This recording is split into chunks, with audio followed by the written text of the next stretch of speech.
you guys like some of these videos about investing, and so I'm just gonna keep making them. All right, so 2 days ago, I had GameStop, right? I have a couple G's on GameStop. So GameStop was doing good. It was doing good. It was doing good. And then all of a sudden, it started sinking. It was at 6%. The positives started sinking. So I traded all my stocks, right? Sank down to about 4%. Start coming back. I bought all of it back, right? Boom. Started going down. I traded everything again because it got below 4, and then it started coming back up at about 2. I bought again, right? Well, as soon as I bought again, it sank from 2% to 27%. So minus 27%. I saw about $300 go away, plus what I already gained, so about $400. And it sank all the way down into the end of the day. And the thing about it is I couldn't pull out of the tailspin because you can only trade twice on GameStop for each stock. I did not know this. So for you guys who are trading on Cash App, be very, very careful, especially when you're trading meme stocks, because you can easily get caught like I did, and you're stuck. You're stuck with that stock. And however much money you put on it, you're just stuck. Now, the next day, the stock went up 5%. So it's a good thing that I couldn't pull out when it was 27% because I wouldn't have gained none of that back. So the next day, it automatically jumped me up to 158. And then I made the same mistake again, traded bot, and I got stuck again, but I end up with a with a positive, something like $27 on GameStop. So I end up with a positive $27, but so that happened. I'm just letting you guys, some of you guys know, listen, be careful with Cash App. You can only trade twice.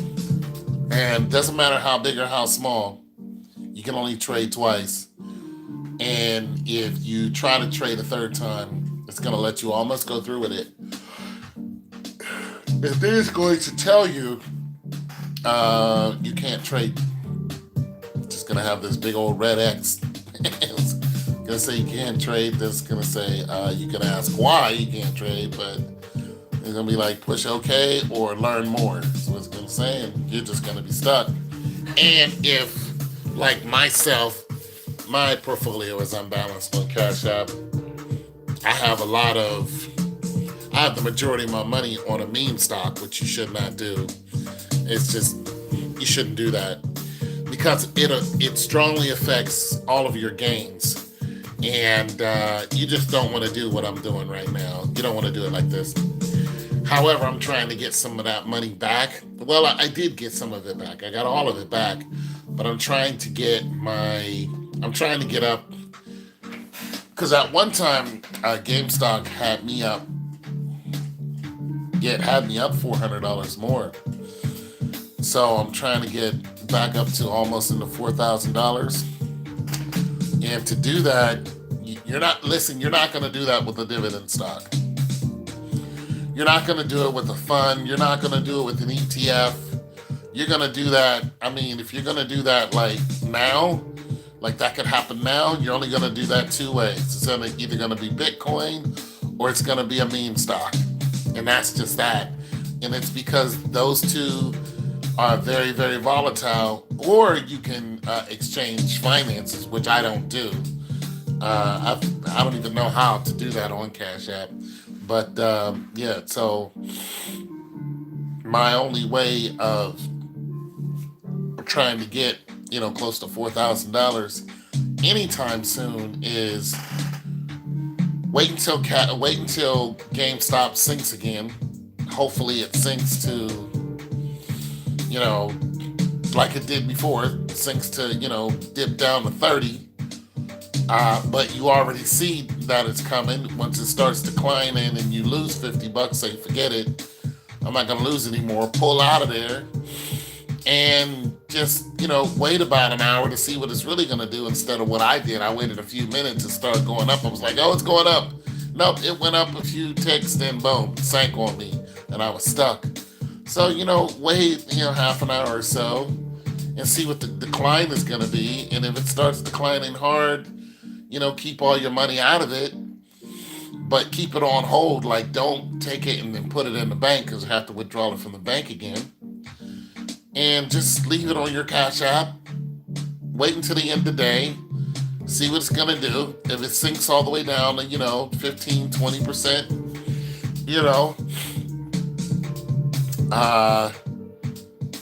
wait. And when I say wait till the end of the day, I mean wait until like 3:58 and then buy it. Just buy a bunch of it because 2 minutes it's sinking. In 2 minutes you might lose another $5. But then go ahead and put $2,000 on it or whatever, however much money you guys got. Some of you got a lot more than that. Put 5, 10, 20,000 or whatever on it, and then bang, wait until the next morning. And the next morning, if it does like it did a couple days ago, you're gonna come out with 5, 6, 7, maybe even a grand, depends on how much you put on it. So you're gonna come out with an instant grand boom, and then it jumped up to 5%. So, but after that 5%, it starts sinking again. So I mean, play the dips. You got to be a master at playing the dips. And GameStop allows you to play the dips and make a lot of money if you're really good and you're patient. I mean, you can lose a lot of money, but if you're good at it, knowing how to play the dips and knowing the limitation of the apps that you're using, once again, you can only trade twice with Cash App. So you can't trade, buy, trade. You can't do that. So if you understand the app that you're using and what's going on, King, and you're willing to take, and you have the fun. Listen, for one, you don't play with money that you're not afraid to lose. That's the biggest thing. If you lose $500, are you gonna have a meltdown? Because if you are, you're in the wrong game. Do not deal with meme stocks. Don't deal with Bitcoin if you lose, $500 and that's it for you. Do not play with these stocks. Go ahead and get into dividend stocks or get into bonds or something like that. What's going on, Copper? Yeah, I remember you. Yeah, I remember you. Yeah, so, but if you're willing to take a $500 risk and you got yourself $2,500 or something like that, go ahead and toss it a Cash App because you could come out $500 on top that day. And if you keep playing around like that, heck, you could. Somebody asked me because I told them I put $1,400. I put $1,400 on. That's what I started investing with. And they asked me, did I make it back? And the answer is no. I did not make $1,400 back yet. I've been investing since the last check that the government sent us. When was that? 3 months ago? 2 months ago? That's when I started investing. I have not made $1,400. Oh yeah, I invest in public companies. Yeah. I'm just chronologizing my journey, telling people what I learned. I like the investment game. It's making me money. You know what I'm saying? I enjoy it. I enjoy the fact that I can be at home and I can, take my savings and make more money with it and don't have to leave my house. Now, of course, I do leave the house, but I like the fact that I can make 50, 60, 160, $150 a day. The most I've made in one day is somewhere around $130. But I've lost, some money too. Uh, but yeah, the most I've made is like $130 or something like that. So, I mean, you're sitting at home, you made $130. And I mean, if you put that all in perspective, people who make 17, $18 an hour, I made as much as they do. I mean, after their taxes and everything, after they work for 8 hours, I did the same thing that they just did. After taxes and everything, I did the same thing. If I go out and make 160, $170, uh, walking around doing whatever job people have respectably, and if I take that same concept and say, okay, I can sit here and manipulate these stocks and get $180 out of them in one day. Yeah,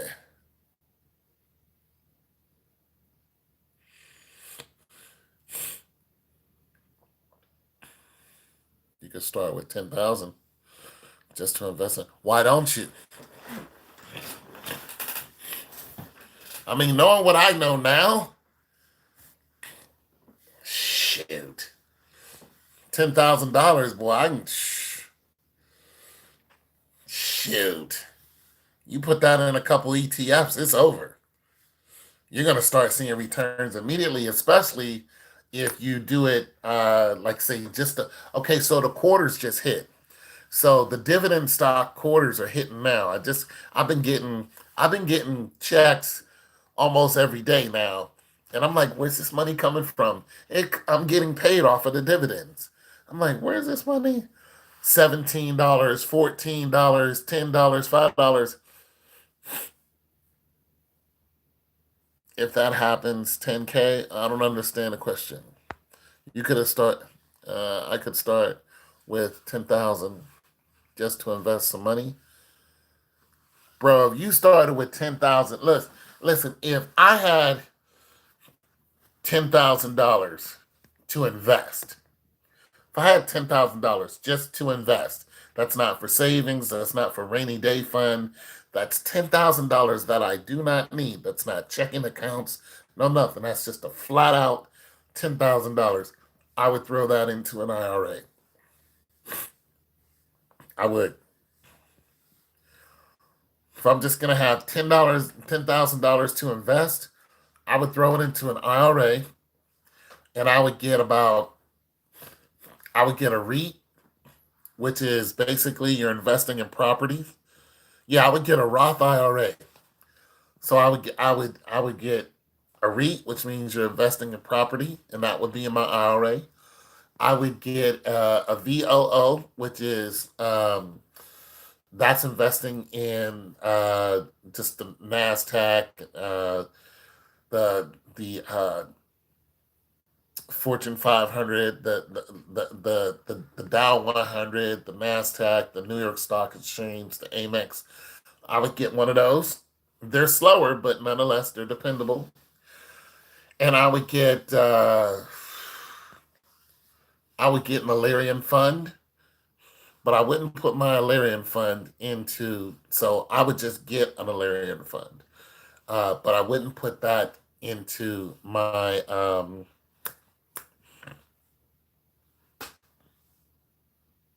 IRA. I would just get those stocks. And then I would get a few other stocks that are outside of the IRA. So I would get an IRA and then I would go ahead and buy some stocks. But all of those stocks would be dividend stocks. Everything would be dividend stocks. And you would see money. It depends on what quarter it is or how soon the quarter's coming up because dividend stocks pay in the quarter. So this is why I'm getting money all the time now because the quarter just hit, which means dividend stocks go out 4 times a year. So you would need to check what dividend stock that you're getting, what ETF that you're getting, and then you would look up whatever it is and say, when does this pay out? And how much does it pay out? And there's some other calculations you can do to see if you really want it or not, because some dividend stocks are paying out like 15%, but do you really want it or not? Because a company could be dying, which means they're not going to be able to keep paying out that high of a dividend. Eventually, it's just going to go away. Or you get some, that are paying out 2%, and you're just like, do I really want this? But nonetheless, the yield is crazy. So if you have a stock like McDonald's, all right. So if you look at McDonald's, McDonald's is a dividend stock, I believe. So which means that they pay you quarterly. Let me use another example. IBM, because IBM just paid me. IBM pays is the dividend stock, I think. Yeah, I think it is. And it pays I don't know what percentage that it pays, but it's a dividend stock. Nonetheless, but let's just say it pays 4%.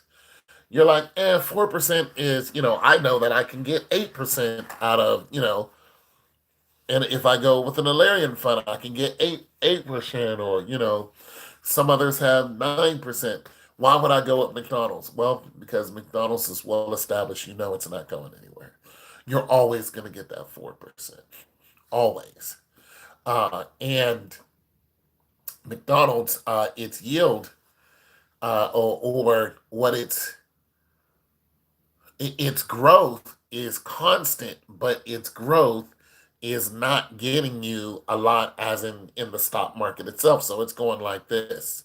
So it'll go up, 50, 0.5%, it'll come down, it'll go up, it'll go. So you're not making a lot of money on the stocks itself, but you're going to constantly get that check from them, and it's just not going to go nowhere. You're going to constantly get it. Now you can go to other companies, take that chance, and one of you, for one, they don't have to pay you dividends. Dividends do not have to go out, not unless it's through a company that's renting out apartments. They have to give out 90%. But other than that, dividends do not have to. They don't have to pay anybody dividends, but they do that so you can invest in them.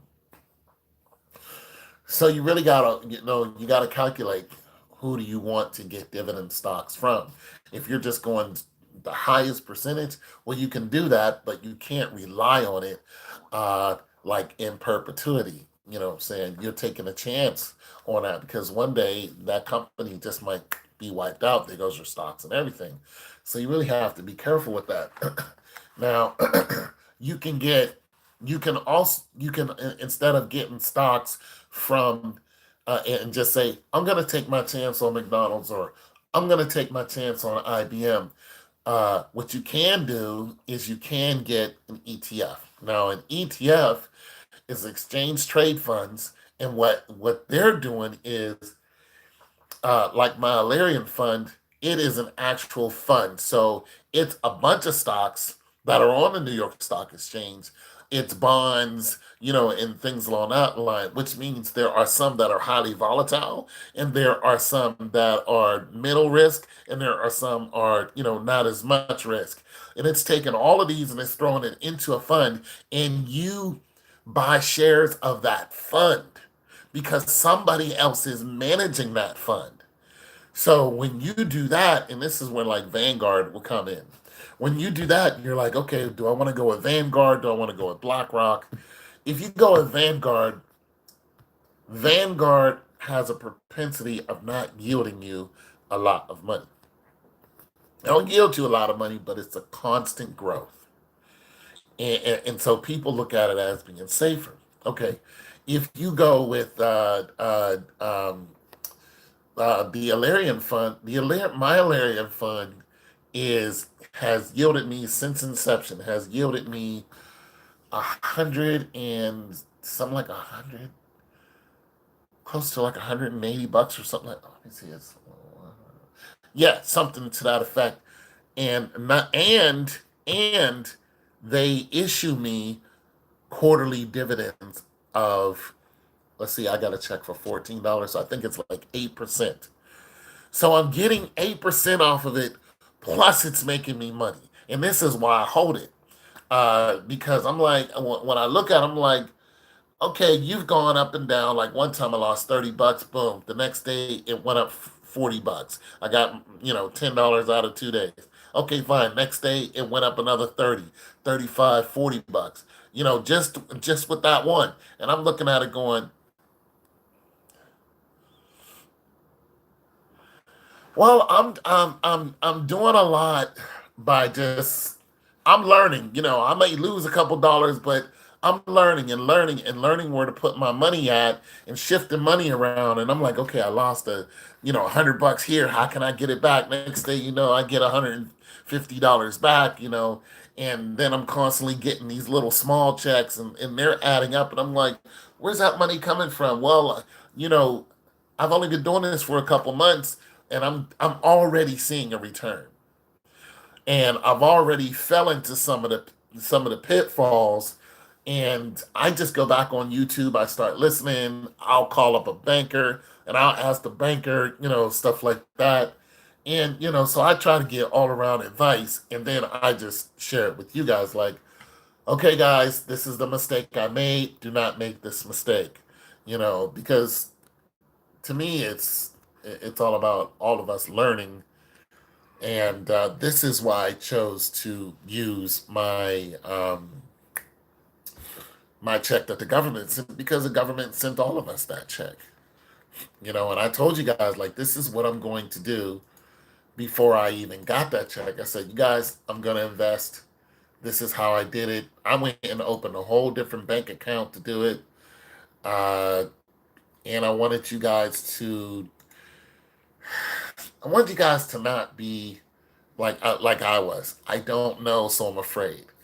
And I said, well, shoot, I'll take that $1,400 the government is sending me, and if I lose it, I'm not gonna have a meltdown, and I'm gonna learn off of it.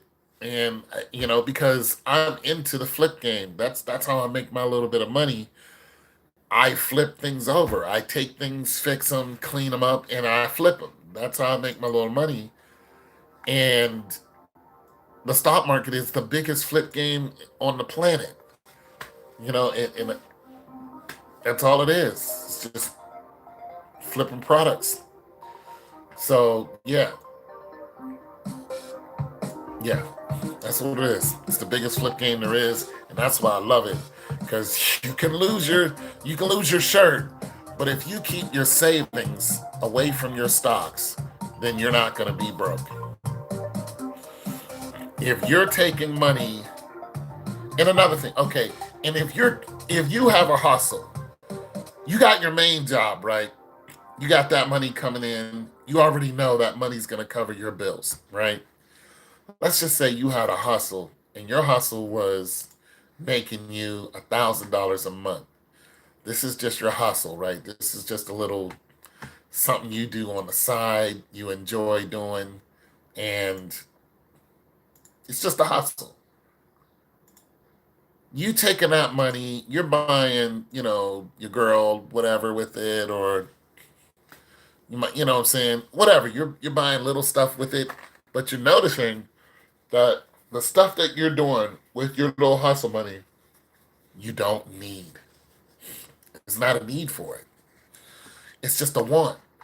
And your hustle is easy. Like, it's not hard for you to do this.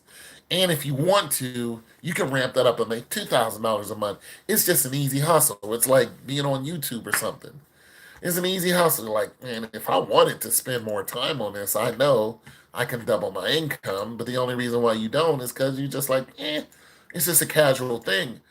Well, when you start looking at the stock market, and you go, if I take $1,000 a month and I put it into an Alarium fund,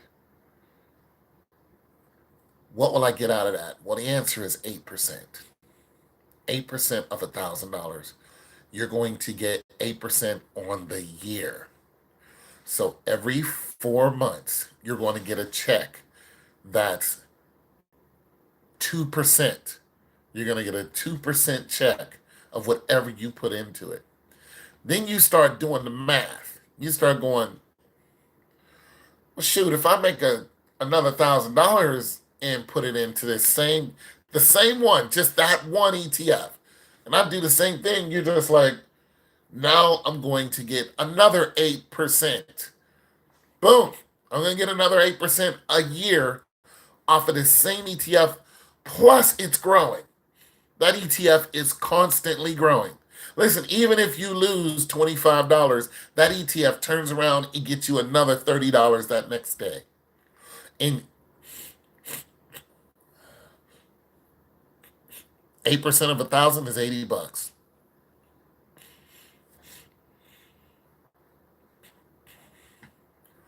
It's $80. So bust it. So you're like, okay, I'm getting $80 a year off of this, right? Yeah, yeah. You're just like $80 a year just off of this one. $1,000. You don't even need this $1,000. That's the whole point. You're just doing whatever with this $1,000 because you're just having fun. Then one day you're just like, what if I take this $1,000 and put it into an ETF? Just boom. And you do that. Now you're getting $80 a year. You're like, $80, it's not a lot, but it's $80 plus the growth of the stock. So if that stock shoots up, exchange trade fund. So if that stock shoots up, and it's actually a fund, it's not a stock, it's actually a bunch of stocks. It's a bunch of stocks and bonds, is what it is. It's an exchange trade fund, meaning they're trading on the market. They're exchanging and trading on the market a bunch of funds and bonds and stocks, or a bunch of stocks and bonds is what they're doing, and they clump it all up into one file. And yeah, stocks and bonds, and you invest in the person who's investing in those stocks and bonds. It's called an ETF. When you see that they're good at what they do, and you're like, well, the stock market's up, NASDAQ is up, Amex is up. I'm gonna let those guys do what they do. And when you look at, the growth that they have, plus they're paying that 8% a year, you give them $1,000 that month. And you just let it sit there. You know your $80 is coming, right? Here's the thing. Plus you get money from the growth of it. So let's say that it's growing 2% a month. You're getting another 2%. You get another 2% of that $1,000. So then you're like, okay, this is growing 2% a month. I'm gonna get my $80 plus my 2%. So when you start looking at the 2%, you're just like 2% times 12, 24% at the end of the year. 24% of 1,000 is plus your 80. You see what I mean? It all just starts to make sense. You're like, oh, I'm just not making $80. I'm making on average 2% a month. At the end of and this is average. At the end of the year, that's 24% plus my 8%. You know what I'm saying? So you got your 24% growth, and sometimes it's a lot more drastic than that. Listen, Moderna has grown in a month. Moderna has gone up like 40%, 40 plus percent. And in a year, they grew 481%. You understand what I'm telling you? 481%, and it's just still going. So that's what I'm saying. And that's just a stock. That's not an ETF.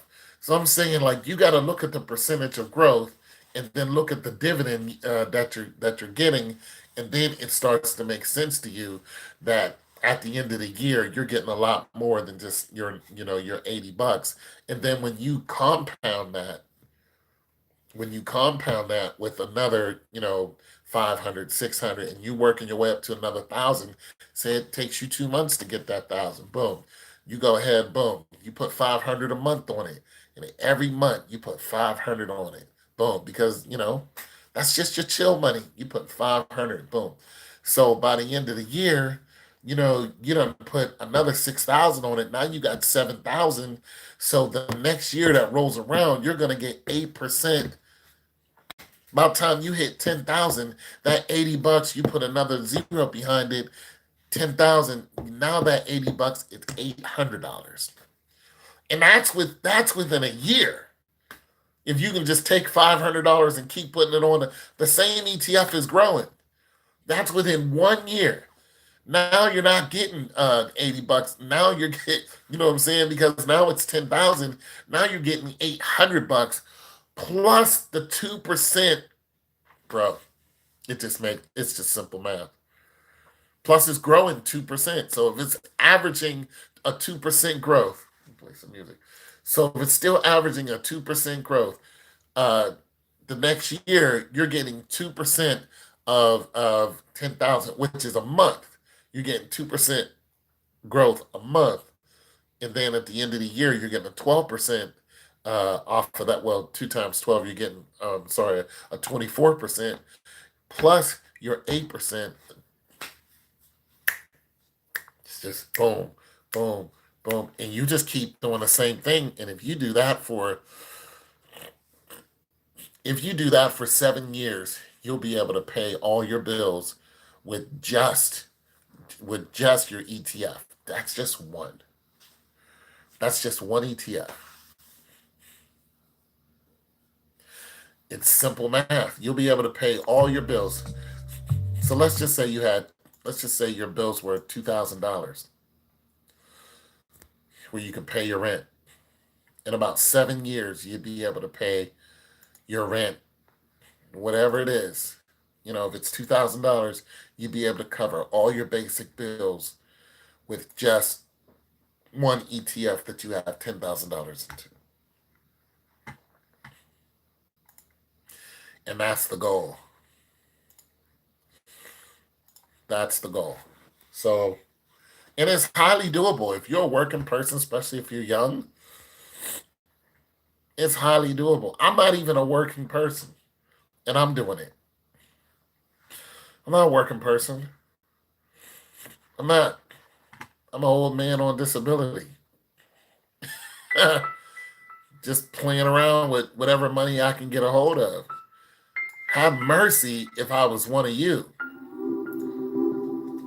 Knowing what I know now, if I was one of you, oh my God.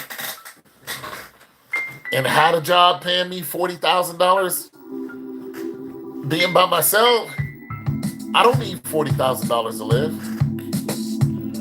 I don't. I don't need $40,000 to survive. But if I had a regular job that paid me $40,000, I would have my rent paid off, especially if I was in my 30s. Oh yeah. By the time I'm 37, I'll be rent free. Think I wouldn't do that? Instantly. Not to mention having a 401k. I mean, you got to look at your fixed costs. Plus, I would still have a savings. Oh my God. Young folks, man. See, I was never one to have a steady job. I was never one to have a steady job. I'd have a job for like 3 months, then fire me. It's just not in the cards. Save this video, and I want more conversation about the invest in the future. How old are you?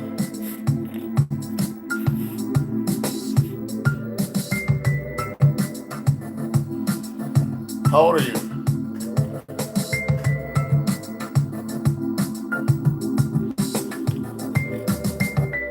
Yeah, how old are you? You're 30. Are you working a regular job? You got a regular job you get up and go to every day. I'm gonna help you out right now.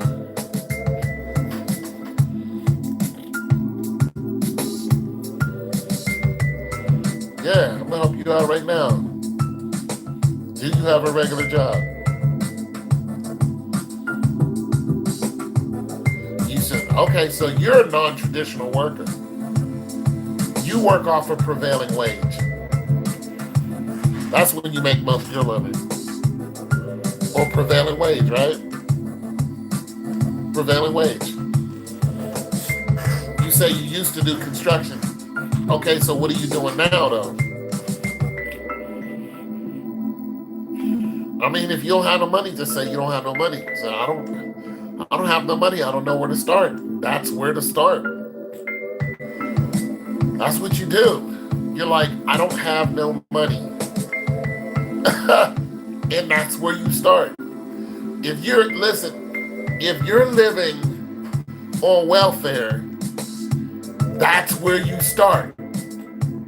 That's where you start. You don't start off with when I get a job. That isn't where you start. You don't go, well, when I get a job, I'm going to. Yeah, you have, no, no, no. You don't have a savings but no money. You have a savings. No, no, no. You're looking at that wrong. You don't have a savings but no money. You have a savings. That's what you have. You have a savings. So you take what's in your savings and you look at it. And then you look at your current situation and you're going, I'm 30. Are you disabled? Are you not able to work?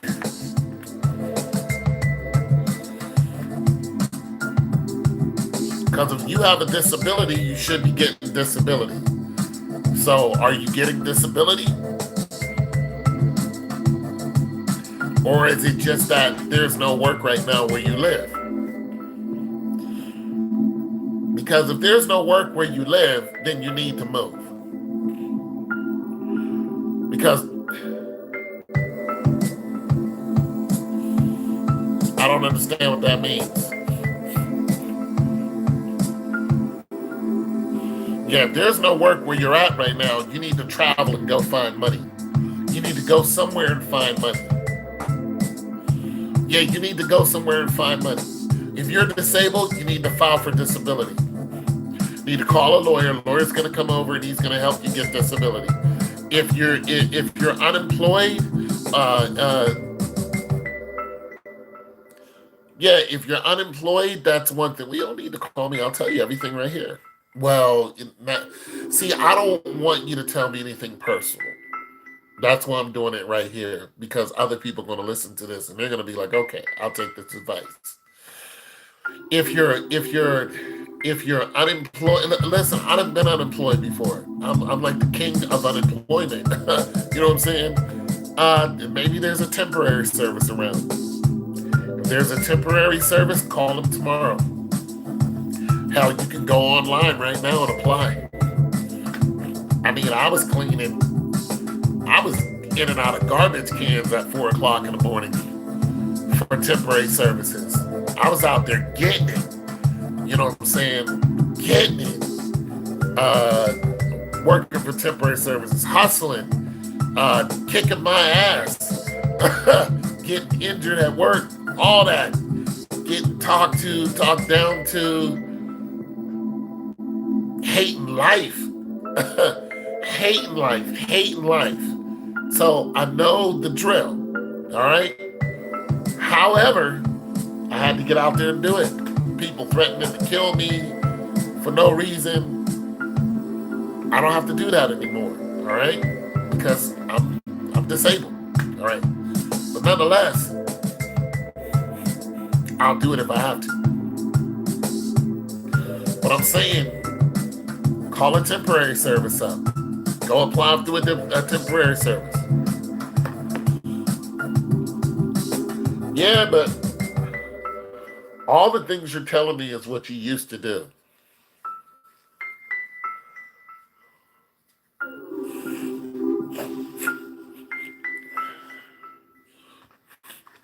Yeah, well, COVID's over now. COVID's over, bro. You can walk into a store with no mask on now. I don't.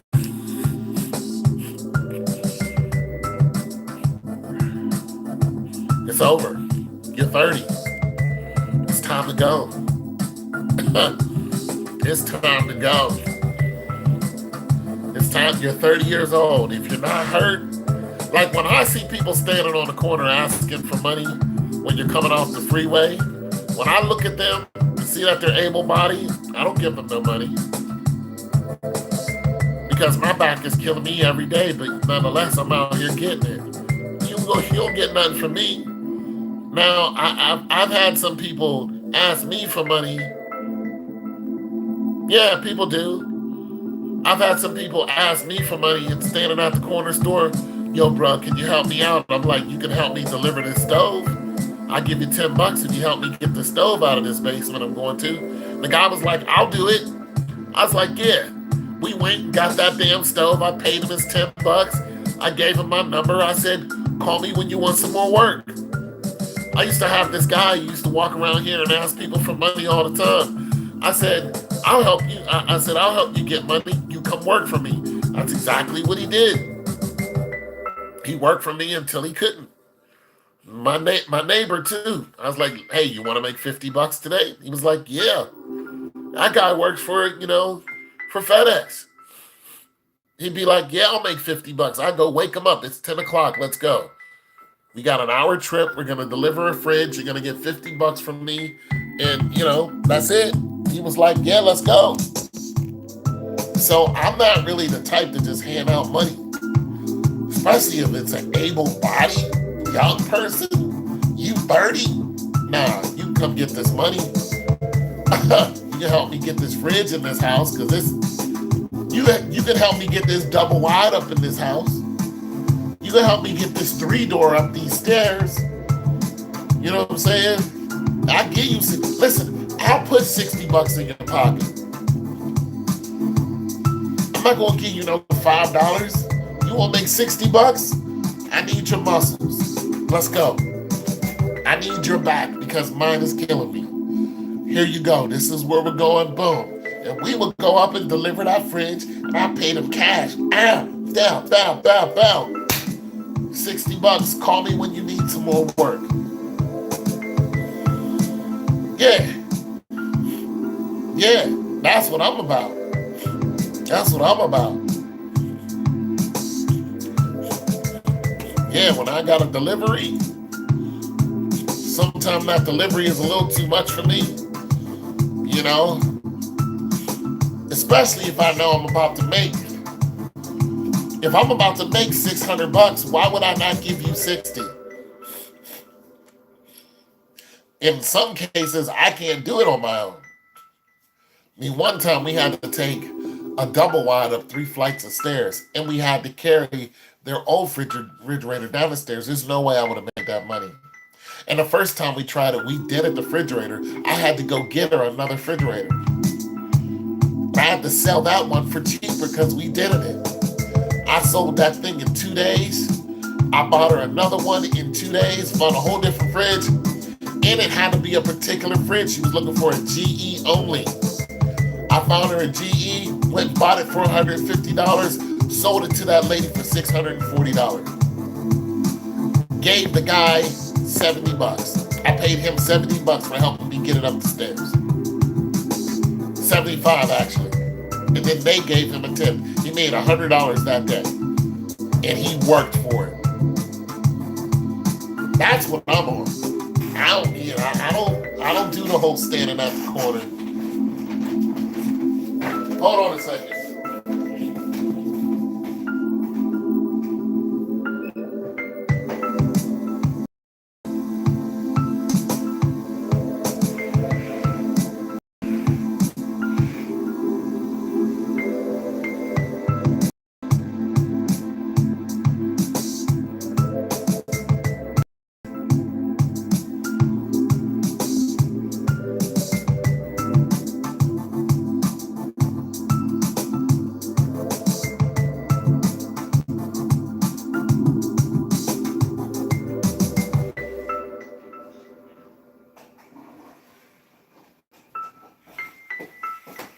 do that whole standing on the corner asking for money thing,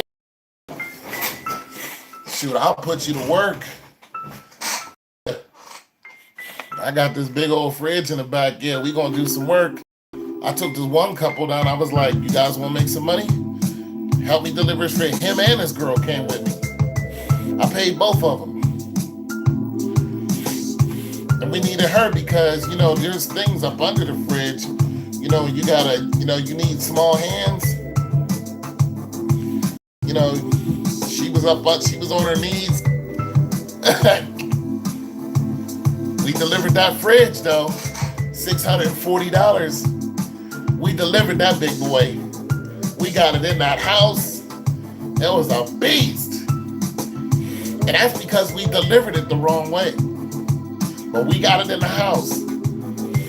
But you know, I learned from that. I was like, oh, I should have did it like this. But now I can deliver I can deliver it on my own. I can deliver the same size fridge on my own. I don't really need no help. But I like help because when it comes to, you know, getting it up 2 or 3 stairs, you know, I got the, you know what I'm saying? And I'm 53. It's good to have somebody pushing from the bottom to help you, boom, boom, get it up those 3 stairs. Yeah, but you don't live where I live.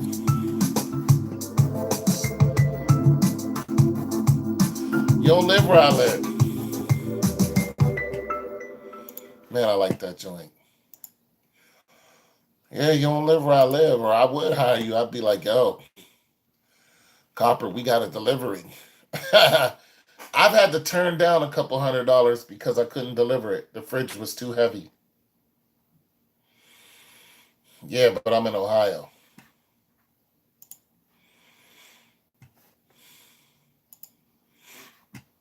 You're in Brooklyn. You're in the home of the hustlers. Shoot. Yeah, bro, you gotta get on YouTube, bro. You gotta start making videos. You gotta start making. You gotta make videos of whatever profession it is that you have. Whatever profession that you said you used to do, why don't you make videos of what you used to do? Because you're only 30, so it's not you used to do. This is what you do. If somebody called you and was like, yo, Copper, I need you to fix my sink, you already know how much it costs according to what they say. And listen, you don't have to go out on a job to talk to people about a job. You can tell people what's most common when it comes to a particular job. Okay, so if a lady calls me and says, hey, Anthony, I got a fridge and it's not cooling, I know that there's about 5 things that I could go through and ask her questions to find out exactly pretty much what's going on. You know, so I go through my list of questions. I go, and I start from the one that's the cheapest fix to the one that's the most expensive fix. And in some cases, they can fix it themselves. So I'll say, what kind of fridge is it? And it'll say, it's a double door, stainless steel, double door stainless steel. They might even tell me what kind it is and the model. So let's just say it's a Samsung double door stainless steel. Then I'll go, what year is it? And they say it's 5 years old. And I go, okay. Then I'll say, does the doors close all the way? And they'll go, yes, the doors close all the way, but the seals are cracked. And I'm like, you need new seals. Then I'll tell them how much it costs to get a new seal for, you know, with either the freezer side and it's usually the freezer side. So if she said, yes, it's the freezer side, I'm like, you need a new seal. That's going to cost you $70. And then I'll tell her where to go get it. So they can order the part on Amazon, or they can actually go and pick up the part today. Boom, $70 fix, bang. And they did it on their own, and I did it over the phone. I don't even charge them. Have a nice day. Now, if they say what's happening is my fridge is frosting up, my freezer's frosting up, and and um, and I don't know what's wrong with it. Still, that could be a seal. The door's not closing all the way because the seal's busted, and warm air is coming up into the fridge, into the freezer, and causing it to frost up. But if they say no, the seals are good, then I'll go. Most likely, you need a new heater coil, or a heater element, not a heater coil. Those are in dryers. But I'll say you need a new heater element. And so what I'll tell them is take everything out of the freezer, uh, take out the little racks out of the freezer. There's 4 screws that are holding that little panel. I say take that panel out. And if she says her husband can do it, I'm like, yeah, tell your husband to take the panel out. If the husband says, okay, I took the panel out, and I'm like, is the whole thing frosted up, or all your coils frosted up? And they're going, yes. And then I'll tell them to look down, and there's a metal piece there with a plastic. It's about this long. And I'll say, do you see it? And if they say, yeah, I see it, and then I'll say, is it glowing red? And they'll say yes or no. It's not glowing red. And I'll say, okay, that is your heating element right there. It's a good chance that that's busted. You need to unplug your refrigerator and then take that heating element out, which is really easy to do because it's only 2 wires and a screw that's sitting there. Once they take it out and they look at it, if that plastic tube that has a metal coil going through it is busted, that's your problem. It's a heating element. It costs $70. Boom. They take it, fix it, everything's hunky dory. Now, if it's something that there's leaking in it, there could be a lot of places that it's leaking from. If it's, I'm just saying, I can make videos like that. You can tell me what's wrong with a leaky faucet because I don't fix leaky faucets. You can tell me what's wrong with a kitchen being backed up, with the bathroom being backed up.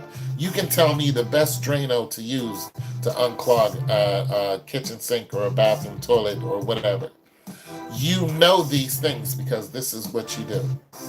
You don't have to go and do them because you already know them. You've been working on them. You can actually do this right now today and start making videos talking about, and then use your own kitchen and your own bathroom for examples. You can do that right now today. Right now. Right now today, you can do it and people will watch. You can start an OnlyFans with the profession that you do. OnlyFans is just not for women. You can start an OnlyFans right now and talk about nothing but heating, cooling, plumbing, and whatever your profession is. You can start a TikTok right now and talk about the same issues right now. YouTube right now. You can go on Facebook right now. You can take all these social media channels right now and start all of them right now. And eventually you'll start making money from them because people will watch. Why? Because people have clogged sinks. People have clogged bathrooms. And a lot of times they don't know what to do. And here's the best thing about people when it comes to something going wrong in their house. They are lazy. People are lazy. People get off on paying people to do something for them. Okay, situation. If a lady calls me and tells me something is wrong with her dryer, she doesn't know what's wrong with it. And I'll say, what's it doing? She's like, it turns on, then it turns off. Then I'll tell her it's probably a timer, right?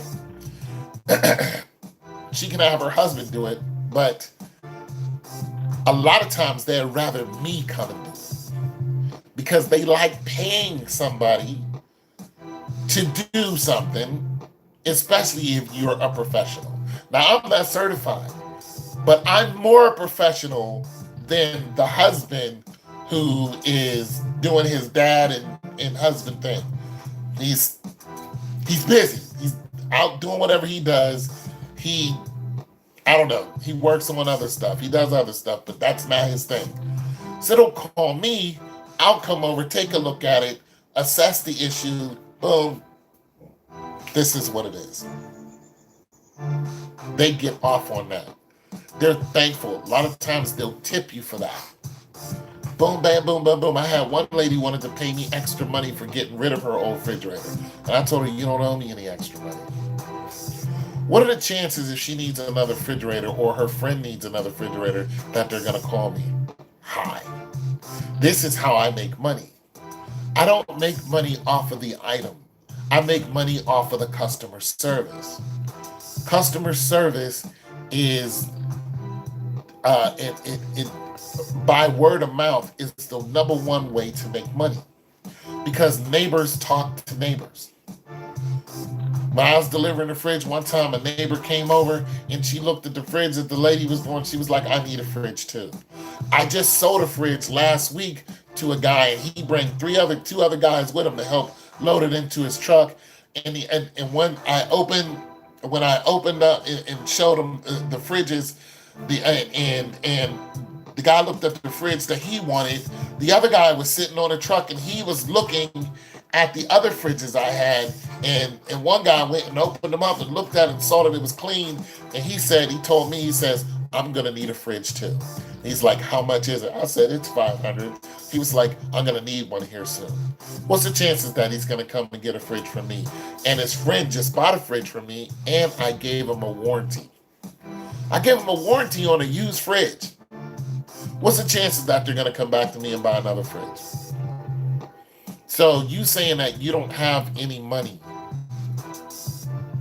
What you do have is the time to make money. I don't make a lot of money on YouTube, but you notice that I don't ask for it. I don't ask you guys for money. I figure I don't ask you guys for likes and I don't ask for money. I figure like this, if we're having a conversation and you got a couple bucks in your pocket and you like what I'm saying, if it helps you, if that's what you want to do, that's what you want to do. But I don't make a lot of money on YouTube. I make $100 on YouTube every 3 months. That's not a lot of money. But that's my $100. And I covet that $100. I look for that $100 every 3 months. Because I can take that $100, I can put it into a stock, and that $100 is going to make me more money in the long run. It's a hustle. It's a hustle. I get paid every 3, so I get about $400 a month on YouTube, or a year on YouTube, maybe a little less. I take that money, I put it into the stocks, I let it build up. That stock, that ETF is going to pay me dividends. I'm making money off of money. I take any of my hustles that I have. See, you have a hustle somewhere because if you haven't touched your savings account, you're living off of something or someone.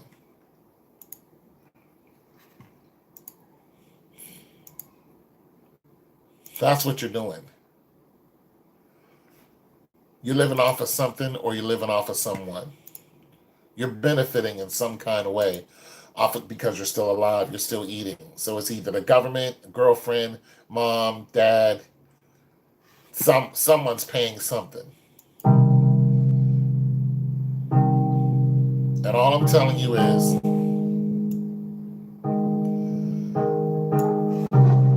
if you got an extra $5 laying around, you got $5 laying around the house and you got a cell phone, you can start making money off that $5. I'll tell you right now, you got $5 at home. Yeah, you're living off of somebody. You're living off of somebody. If you're not working, you're living off of somebody. That's your business. But if you're drinking, yeah, your mom. Yeah, there it is. And listen, you're a 30-year-old man living off your mom.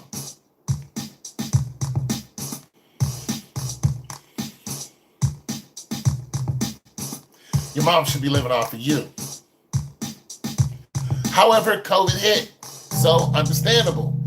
It's good that your mom was there. You had a backup. So it's not all the way terrible. But COVID's over. And the money that you have saved, you have to think about it. You have to go, did I save that money? See, if that money came from your mom or your dad or settlement or something like that, and you didn't make that money, then you need to get your ass in gear. You need to move. You need to do some. I moved to several different cities looking for jobs. I just up and left. I lived in Akron. I wasn't making enough money. I moved to here. I moved to Atlanta. I moved. I jumped. I lived in Alabama. I went looking for work. That's what I did. So you have to look at it. If you didn't save that money, however much money it is, if you didn't save that money, you need to get it in gear. Now, you're probably saying, I can go back to school. Who's going to pay for that? You can say, I'm going to get student loans. You're going to go into debt for a long time. That's not the way. You don't need to go into debt. What you need to do is go down to McDonald's and say, I am the best hamburger flipper that you're ever gonna meet. You need to go to Wendy's. You need to go to any one of them. If somebody is still open, even during COVID, and they're still hiring, if they're tossing boxes, because I done tossed some boxes. I done worked in dirty ass warehouses. Listen, I had one job for temporary service, a day temporary service, even the worst, because they don't want you, you're not working anymore, like that day. And I would show up early in the morning, like everybody else. You had to be there early. And just to see if they had work, just to make $36 a day. And one job that they had was at a warehouse. And I really liked this warehouse because the guys there did not bother me. As a matter of fact, they respected me.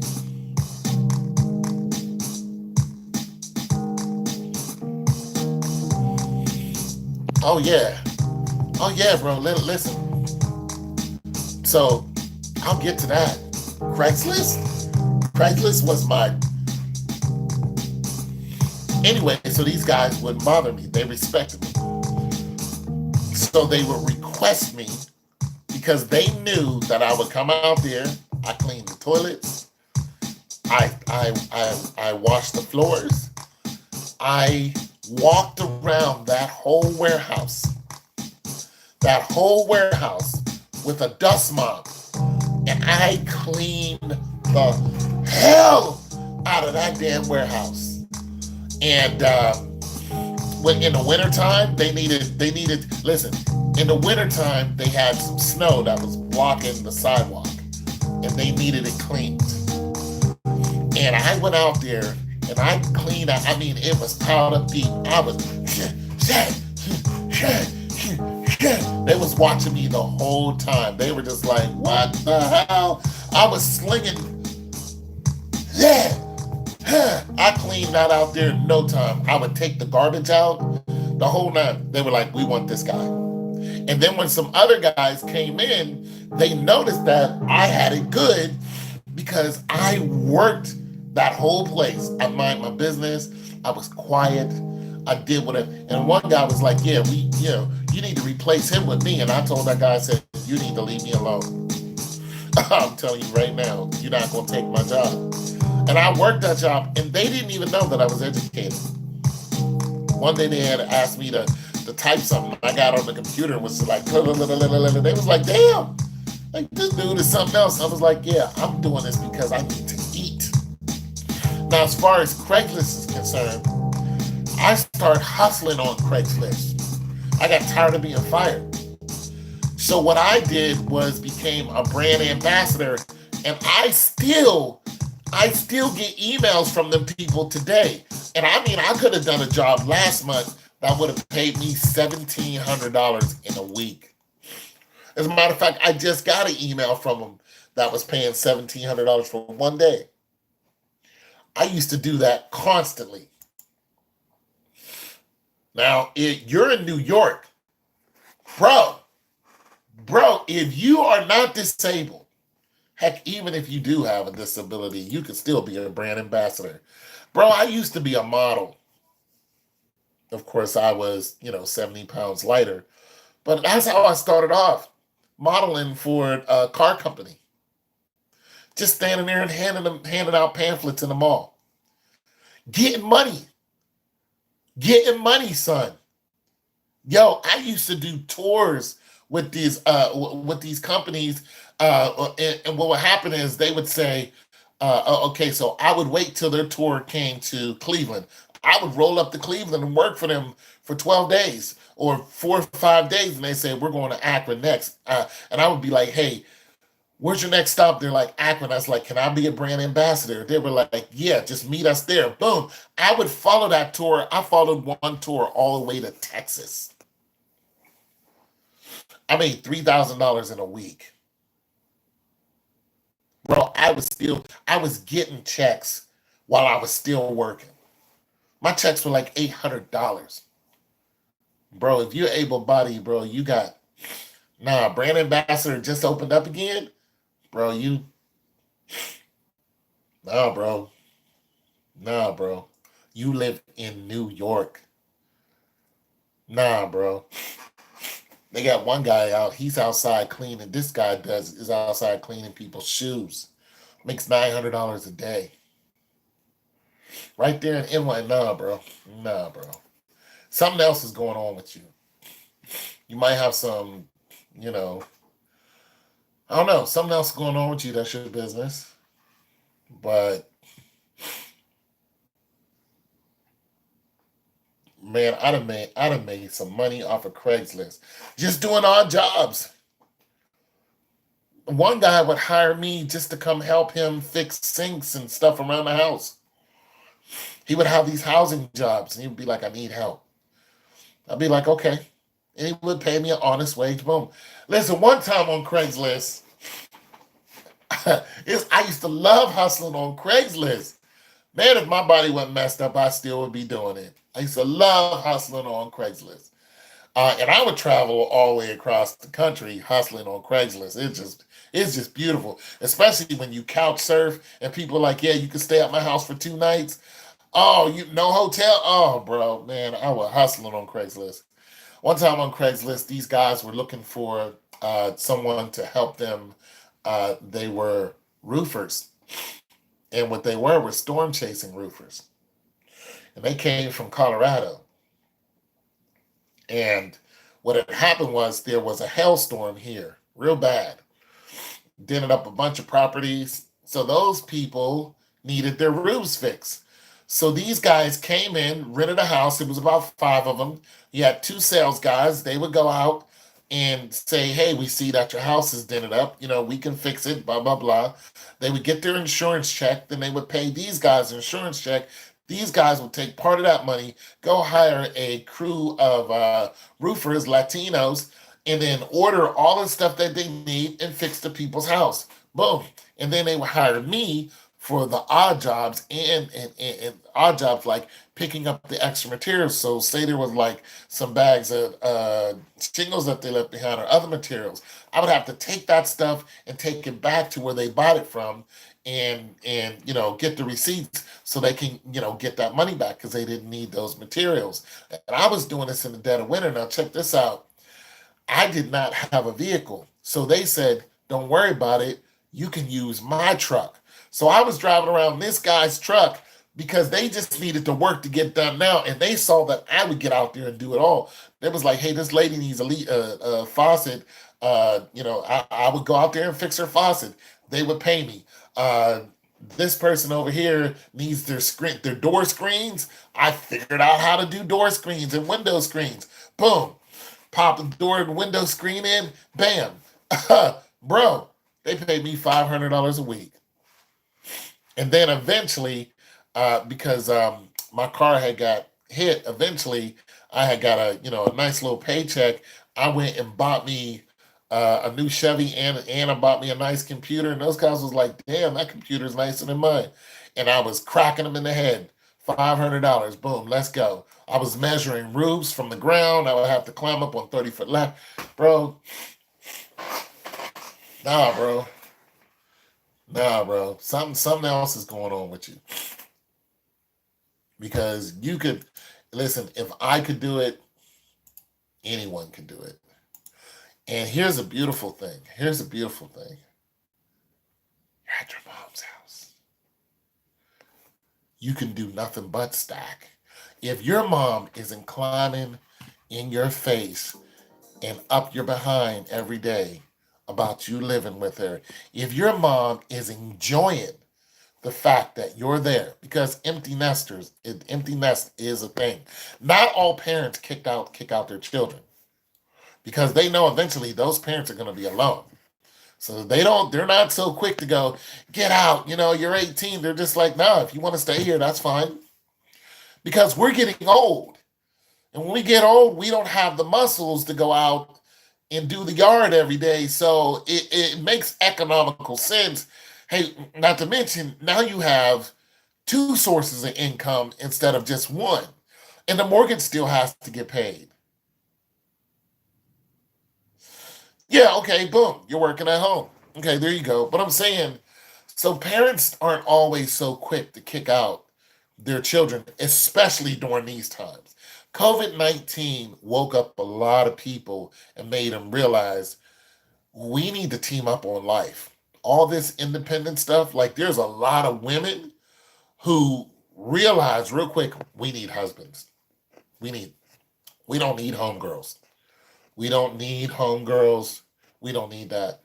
We need husbands. We need a husband, a whole husband, like a whole man. We need a whole you can do it man right here, right now. We need that. We need all that. But like my neighbor was asking me about, she was like, my man left, and I felt safer when he was here because I got to get up at 5 in the morning and come outside, and I'm worried sometime a bush is gonna, yada yada yada, somebody gonna come out behind the bush, what I'm saying? And I'm just like, yeah, okay, that's what happens when you have a man. He makes you feel secure. What this dude would do is get up when she got up and would make sure that she's okay when she jumped in the car. She no longer has that security. Nobody's getting up with her and making sure she's okay. And she was kind of asking me to look out. I'm just like, I was like, yeah, I mean, you're halfway attractive. She was like, no, like that's not what I'm looking for. And I was just like, okay, well, fine. Do your 5 o'clock thing on your own. I'm okay. I don't need you. You know what I mean? So parents aren't so quick to kick children out because they need help. You know what I'm saying? As long as you're productive. And you said you work at home. I don't know what you do, that's your business. But Craigslist is a real the hustle on and brand being a brand ambassador on Craigslist is I mean a lot of money doing that. And when I started off, I was doing about 500 a week. And then one day I said, I want to know if I can give myself a raise. And I gave myself a raise, and eventually I worked my way up to $1,200 in 1 week. Just hustling, just doing different events, sleeping in the back of my car. Yeah, sleeping in the back of my car. I would pull up to Walmart. I would Walmart, go to the bathroom in Walmart. Yeah, yeah. I sleep in the back of my car in Walmart. Well, I sleep in the back of my truck, actually. I have two SUVs. I had to sleep in the back of them, fold the seats down. I had my computer. I was looking for other jobs while I was working that other job. Go in there and grab me some chicken and some water. Oh yeah, it was real at Walmart. And Walmart would be like, yeah, we want you to stay out here because we know you're going to come in and buy our stuff. That's why you see trucks parked outside of Walmart and just trucks are running. That's not because they delivered something. It's because Walmart will allow you to stay in their parking lot. You'll see RVs and stuff in a Walmart parking lot. Yeah, the manager doesn't come out and say, hey, get off my property. They don't do that. They're just like, yeah, come on in. Because they know you're going to constantly go in there and buy something. Constantly. And that's exactly what happens. You're constantly walking in there thinking, I need this, I need that, I need this. And then I would head off, go to work, and then boom, go right back to Walmart parking lot. Put in my little earplugs, got a blow up bed, knocked out. Wake up, had to be at work at 9 the next day. Walmart bathroom, wash up, hit them two. Make sure I wasn't, I was good. Bam. Hit the job. What's up? Passing out whatever, helping customers. Easy stuff. Boom. Another $150 that day. Easy money. Yeah. Yeah. So Craigslist was my stuff. Yeah. And I would go back to it if I could. I can't do that stuff anymore. Can't do that type of work. So you do construction at home.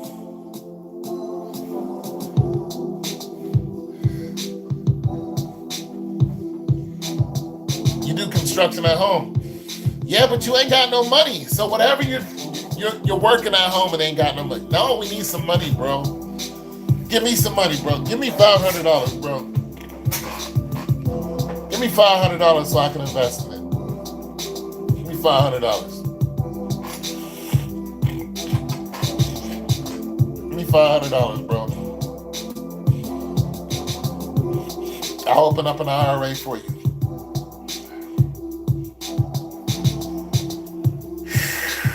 I'll get you an exchange trade fund right now. I got a whole list of them right here.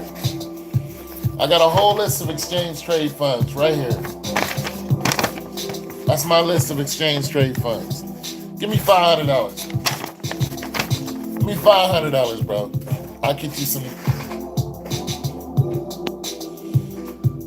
You do to do with other people.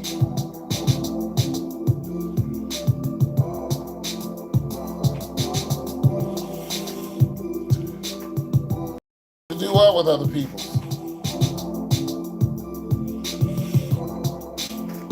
$500, bro. I get you right. You'll be making money. You be making money, bro. Yeah, but what are you doing now? Give me $500, man. I'll get you straight. I'll invest right now.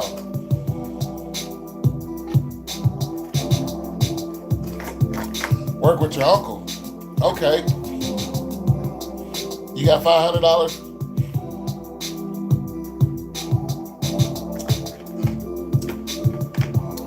You got $100. You got $100 that you ain't gonna miss.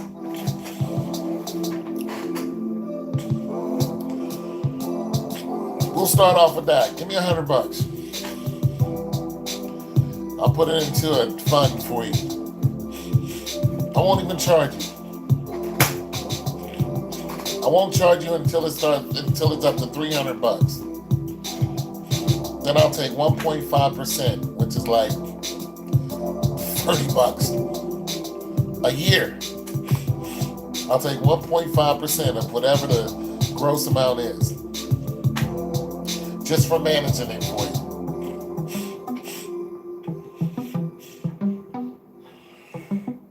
We'll just leave it there. Give me $100. I'll make it an IRA. It'll be open in a week.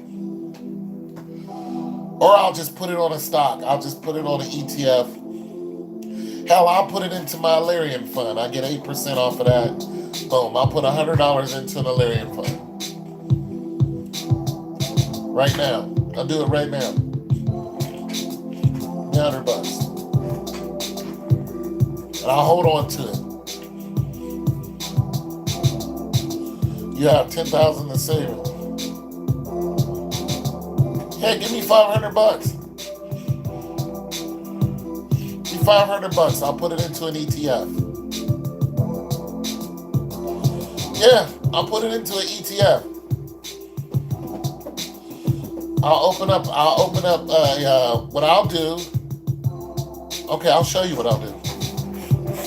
I'll show it to you.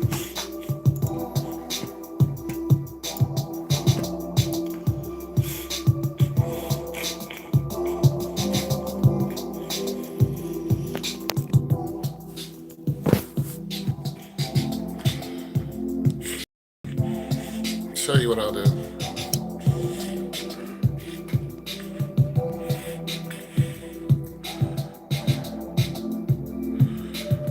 All right. So this is my checking account, right? ETF, Exchange Trade Fund. So it's a bunch of stocks and bonds. This is my checking account. This is my investment account, basically. I take money, I put it into this checking account. Then I take that checking account and I feed my self-directed account, which is my IRA. This is a Roth IRA, or I put it into my robo account. No, I don't touch this robo account at all. I let it do whatever it's gonna do. This is what I manipulate. So I buy and trade on here.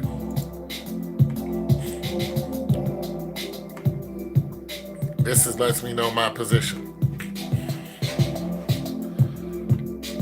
This DCP right here, this is my midstream DCP right here. This is how much it's made me. $139. I haven't even had it for 2 months. That's how much it's made me. I haven't even had it for 2 months. You understand what I'm telling you? And look, it's only $700 in here.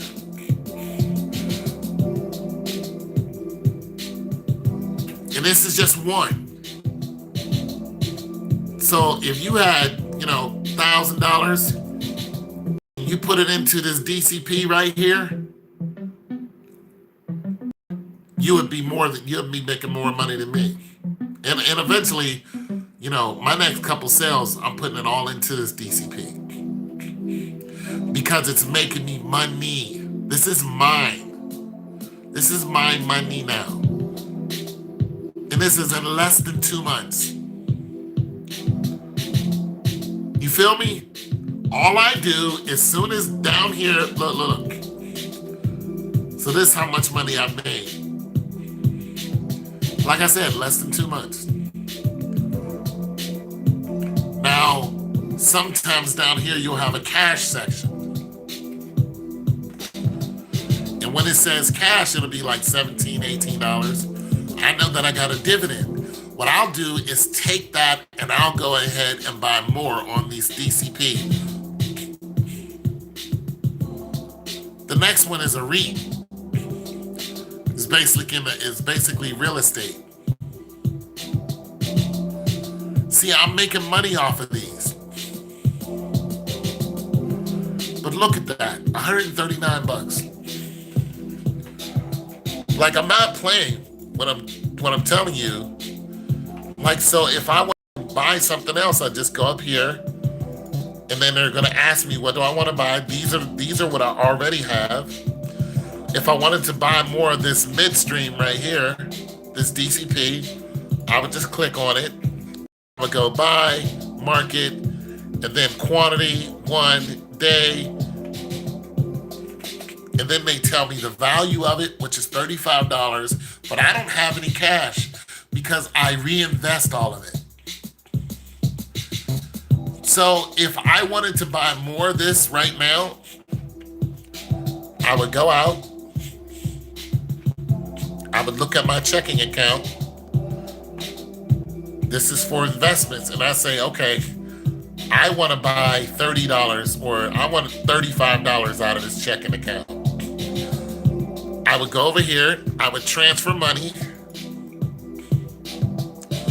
They would ask me what account am I transferring from? So it's my checking account. Where's it going to? It's going to my self-directed account.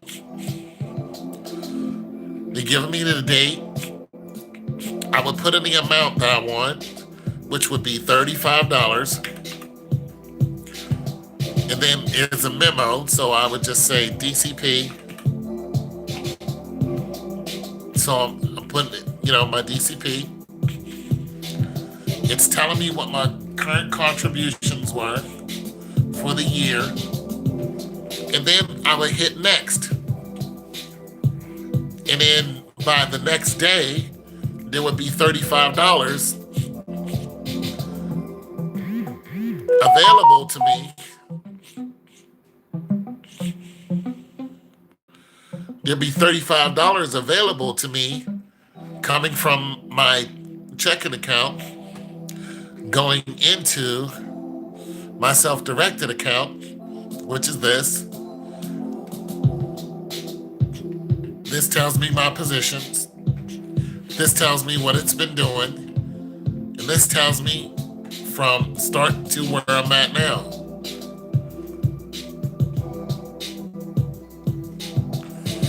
It's a constant incline. Now, when you see it going straight up like this, that's because I put money into it. So whenever you see it going straight up like that, I dropped money into it. I sold a fridge or a stove, or I sold something and dropped money into it. Boom. I dropped money into it. But when you see it going up like this, that's the stock market doing that. This constant incline, that's all the stock market. It's telling you what days it did what I gained, what my decline was. But as you can see, these are small incremental gains, sometimes $30, $40, $50. That's all the stock market money. All of it. That's what I'm saying. You give me $500, that's exactly what's going to happen. Not to mention, you're going to get dividends. I'm going to throw it into a DCP, or I'm going to throw it into an ETF.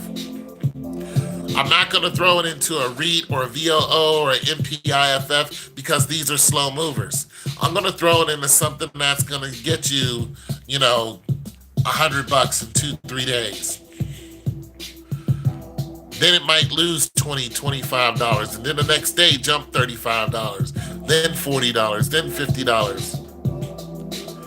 And this is what it plays. It plays the NASDAQ, the Dow 30, the NASDAQ, the S&P, which stands for Standard & Poor, the S&P 100, S&P 500, Amex, New York Stock Exchange.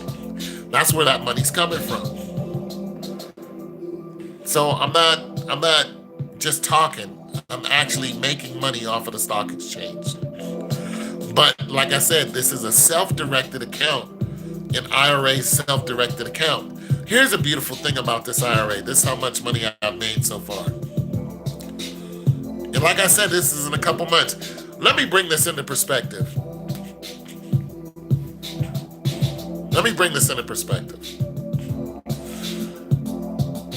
If you take $1,000 and you put it on the S&P 500, let's say you put it into a VOO, this right here. This is a Vanguard ETF is what it is, this VOO. It has a slow yield. You don't make a lot of money off of it, but it's constant. But you know why? Because it plays the S&P 500. Meaning your money, the funds that will be going into your account are depending on the S&P, the Standard & Poor Fortune 500. These are the top 500 companies. That's where this gets its money from. And the reason why most people get it is because it's a slow mover, but it's constant. Yeah, it's Vanguard. Yeah. VTF, yeah. Because it's a slow mover, but nonetheless, you're making money off of it.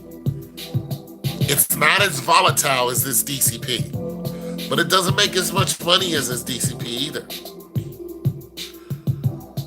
Really doesn't. But it balances out your portfolio.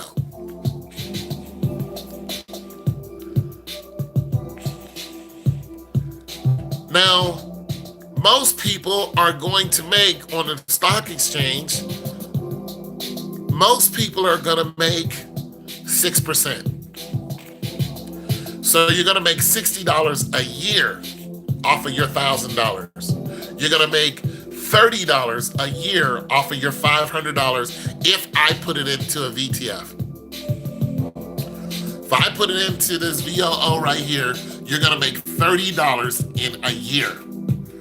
Some people don't care about that because they're going to add more money to it, and they're like, $30 is fine because it's 6%. They're okay with 6%.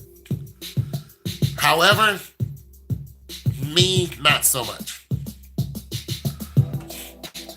I want to make more than that. I want to make 12 to 15%. That's what I want to do.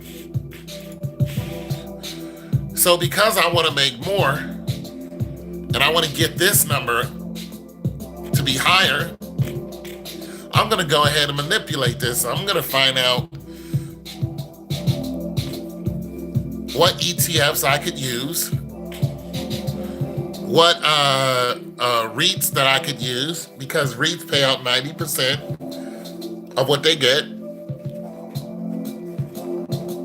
what dividend stocks that I could use, but I'm not going to use aggressive dividend stocks because you could lose your money. I'm not going to do that.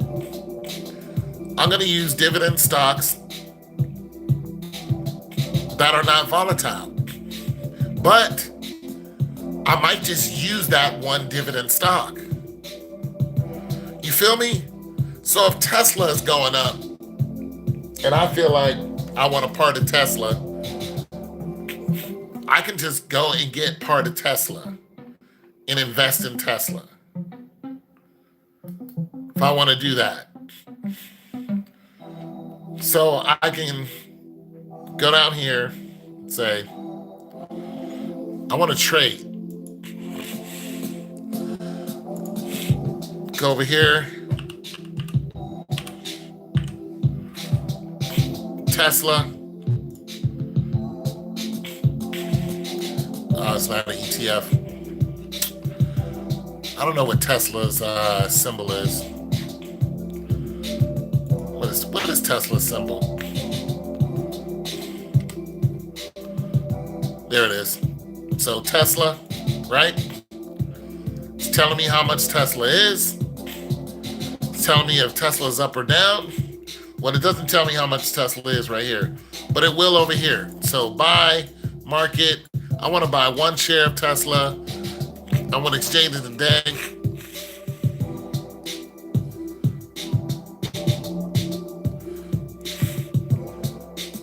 $611. That's not right. Tesla stock is more than that. Hold on a second. Hold on a second.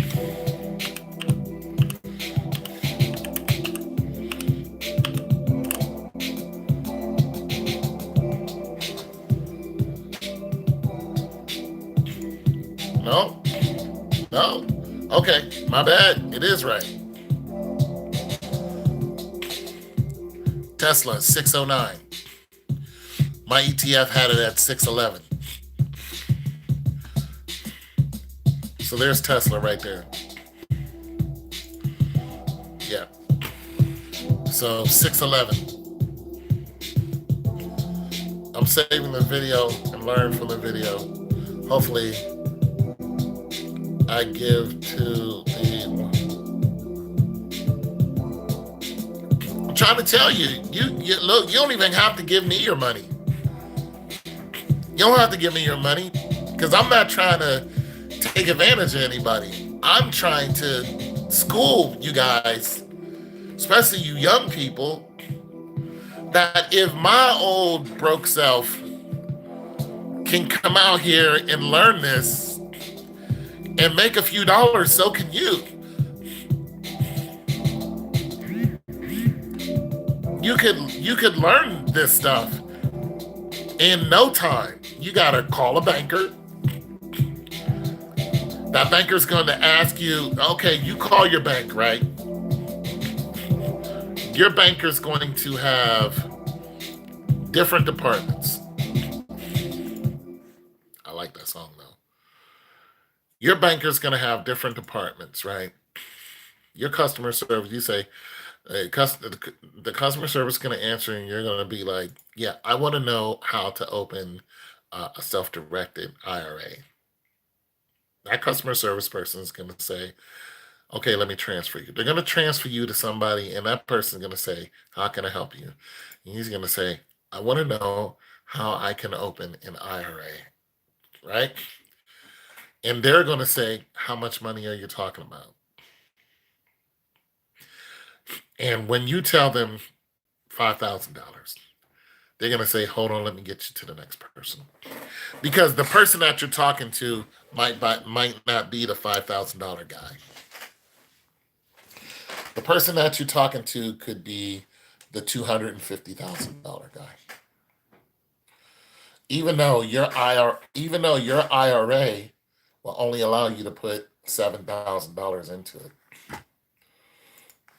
but you're still talking to somebody who only works with people who are millionaires or quarter millionaires, things on that line.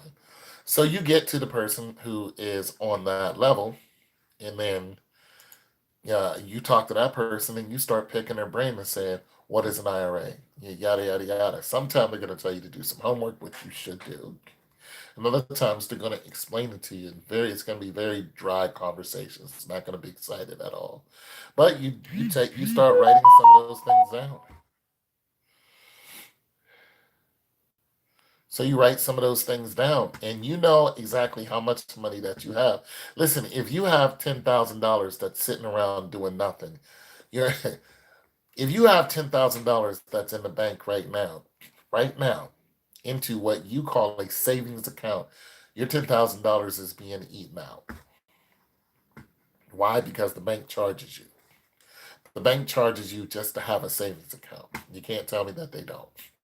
It's a good chance they charge you around $10 a month. They charge you $120 a year.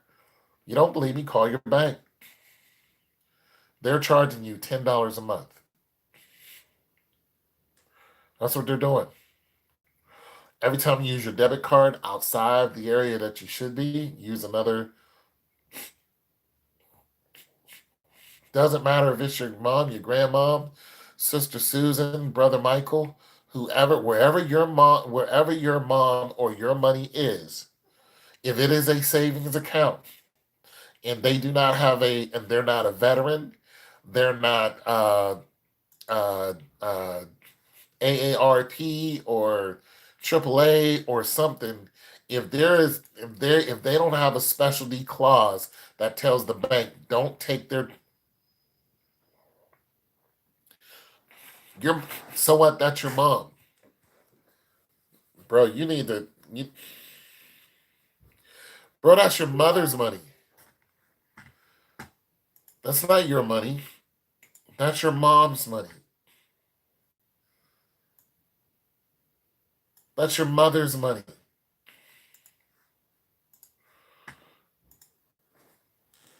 That's your mom's money.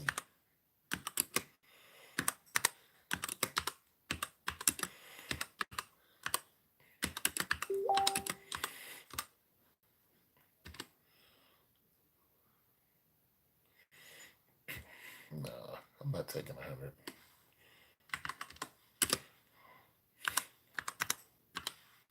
No,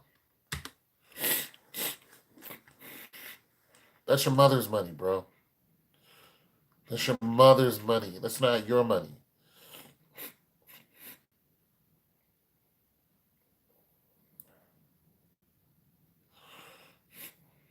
Well, bro, don't even mess with that money then. Don't even mess with it. How much money do you got in your pocket right now? How much money is in your pocket right now? Reach into your pocket right now, or the pants that you had on yesterday. Yesterday was Friday. It was a work day. Reach into your pocket right now. Reach into your wallet right now. Right now. Reach into your wallet right now and pull out however much money is in there. Put it on the table. Just do it. Tell me how much it is. And be honest. $116. All right. So you got $116. When is the next time you're going to have another $116?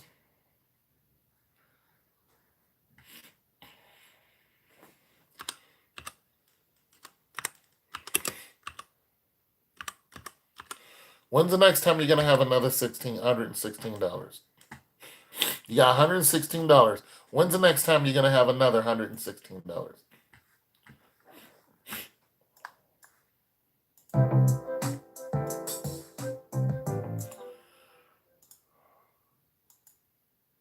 When's the next time you're going to have another $50?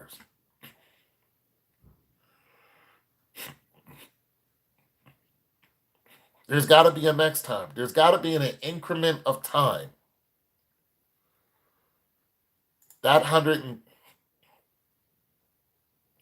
your guess is next month. So you're talking about next month at the beginning of the month? Are we talking about at the beginning of the month on the 1st?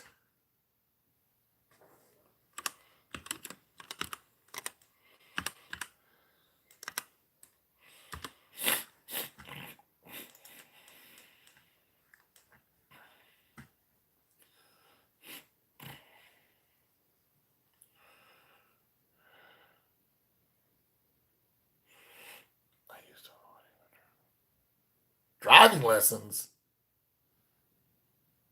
Well, driving what?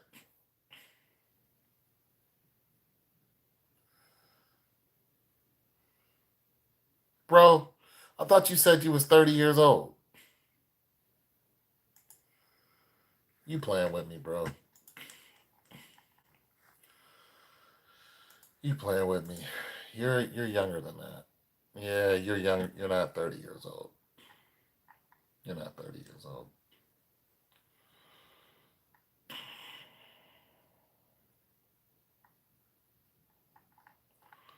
You're not 30. You're a teenager. You're a whole teenager. Anyways. Yeah, but you're not 30. You're not 30 at all. You're a teenager.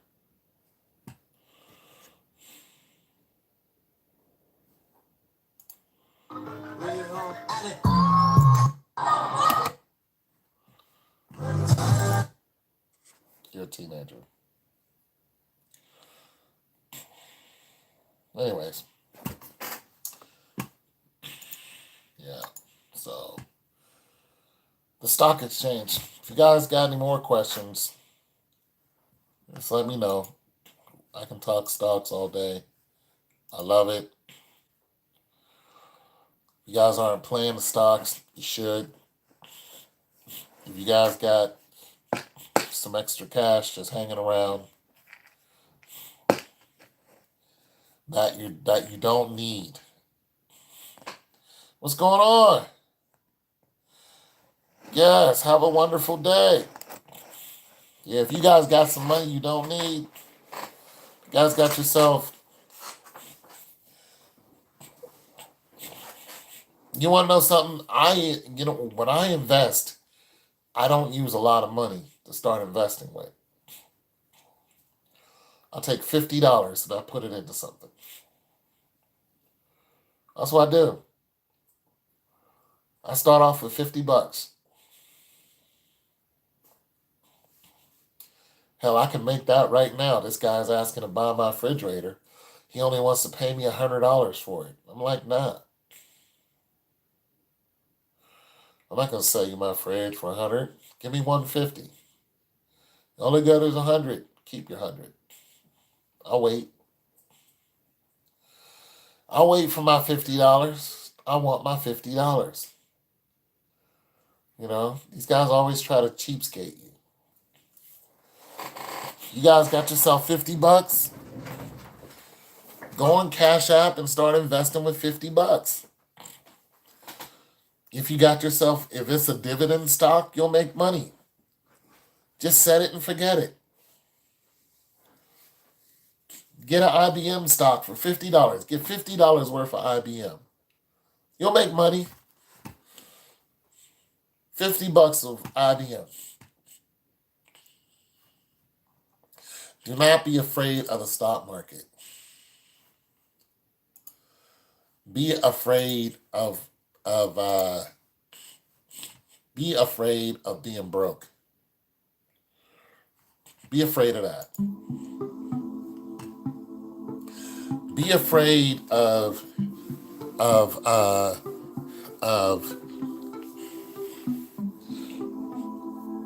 not knowing, of not trying to find something out. I'm not trying to financially do something. Be afraid. Listen, we go to work every day, right? No, it's not. Oh, that's not even close to being the truth. No. Hold on, my nose is running. Hold on. No, I like the fact that you said that. I'm explaining in a minute. I got you.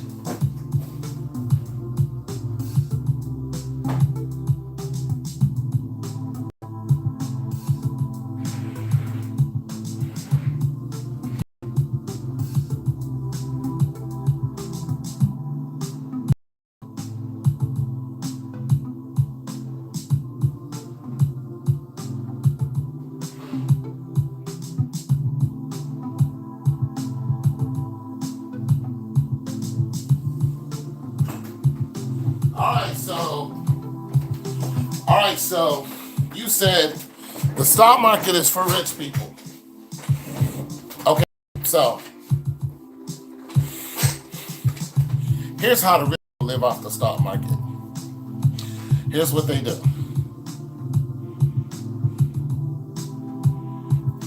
You're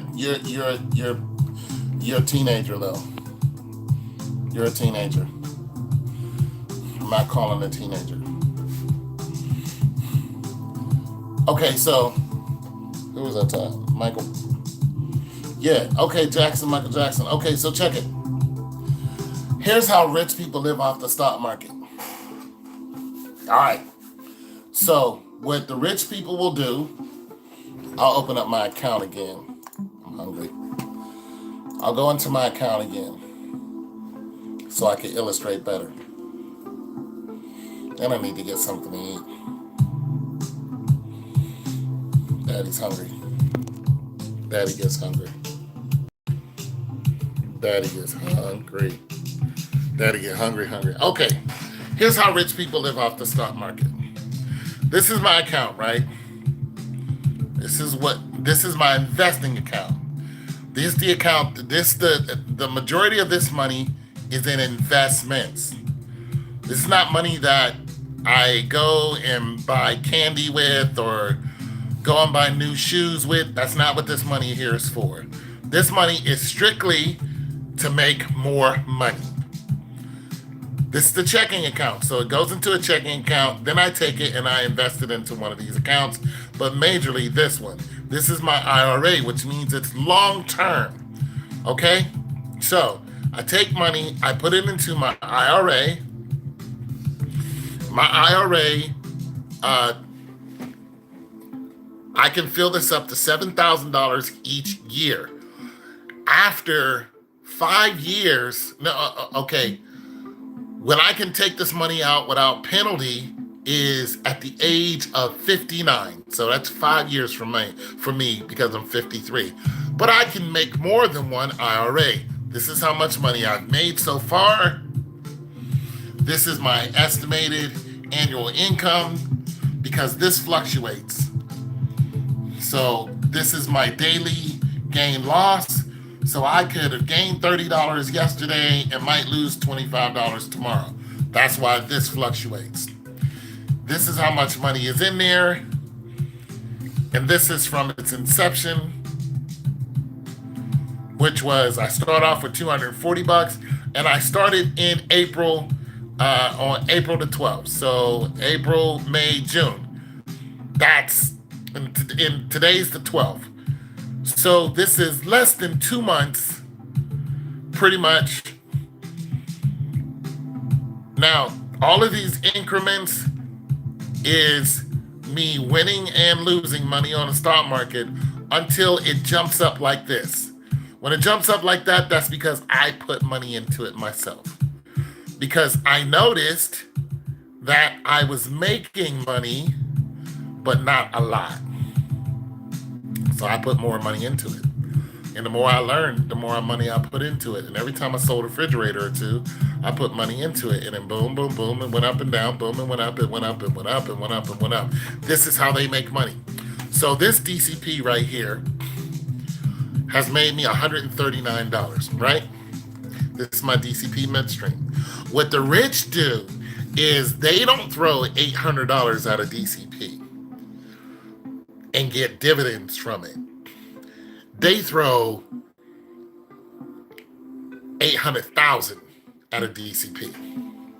This DCP, I haven't even had this for 2 months, right? I haven't had this for 2 months. Oh, you guys are leaving. Okay, well, you guys are leaving anyway. Anyways, I'll explain this and go. I haven't even had it for 2 months. But let's just say I had a dividend stock that paid me 8%. So I throw, instead of throwing $800 at it or $1,000 and trying to get 8%, I throw $800,000 at it. Or I throw $80,000 at it and then get 8% a year off of that. That's how the rich get richer. Okay? That's how they get richer. I don't have any money. This right here is not money. This is not a lot of money. $800 is not a lot of money. Okay? I'm playing around with $2,000 and I'm making money. And that's just with $2,000. I don't have a lot of money. All right? But if I had, especially being rich, if we're talking about rich, if I took $1 million and just threw it at one of these, $1 million, 8% of $1 million, that's how they live. They get the returns off of these ETFs and VTFs and things like that. And they get the return and they live off of the return and never touch the principal. I don't have $1 million. You know what I'm saying? I'm messing around with $2,000. It's just not a lot of money, you guys. But nonetheless, I made $139. It's $139 more than what I had. You know what I'm saying? So, hey, there's something. You know what I'm saying? And like I said, there are other ETFs that pay way more than 8%. You know? Anyways, your boy Tone 202, I'm hungry. Peace.